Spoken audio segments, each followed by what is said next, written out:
baris ketujuh, dan yang lain di awalnya. Tapi jika kamu lihat Al-Quran dalam keadaan tertutup, dua kata ini meskipun terpisah lebih dari 100 halaman, tersusun sempurna pada garis horizontal yang sama.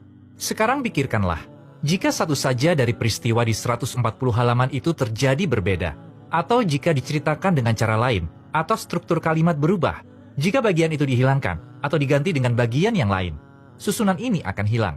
Dari sekian banyak kemungkinan, inilah yang terjadi.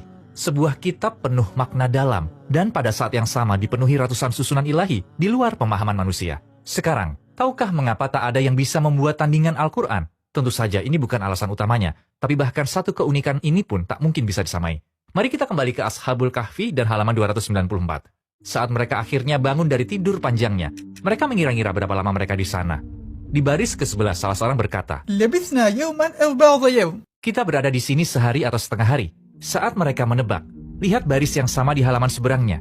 Seakan Allah langsung menjawab mereka. وَلَبِثُوا فِي كَهْفِهِمْ 300 سِنِينَ وَازْدَادُوا 9. Dan mereka tinggal dalam gua selama 300 tahun dan ditambah 9 tahun. Mukjizat visual lain terjadi saat dua ayat yang maknanya mirip muncul sejajar, meski dipisahkan puluhan halaman. Sebagai contoh, di awal halaman 342, kita membaca, وَأَنزَلَ مِنَ السَّمَاءِ مَاءً بِقَدَرٍ. dan kami turunkan air dari langit dengan suatu ukuran.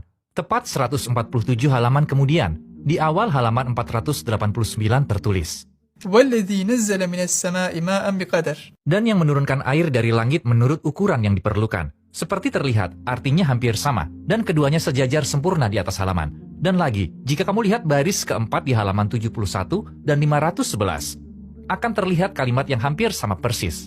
Dimulai di titik yang sama.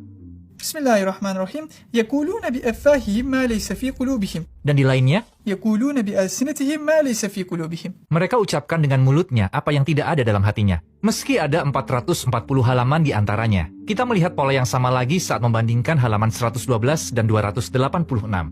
Di baris keempat dari bawah kita membaca, وَابْتَغُوا إِلَيْهِ الْوَسِيلَةَ. dan carilah wasilah untuk mendekatkan diri kepadanya. Sekarang lihat halaman lainnya. أستعوذ بالله يبتغون إلى ربهم الوسيلة. Mereka sendiri mencari jalan kepada Tuhan.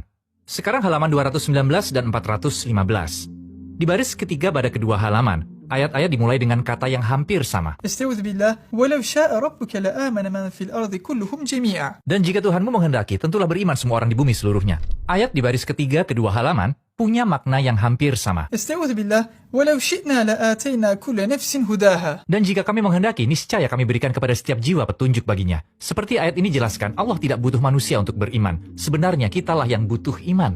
Jika dia berkehendak, dia bisa menuntut iman dari kita, tanpa memberikan satupun bukti yang jelas.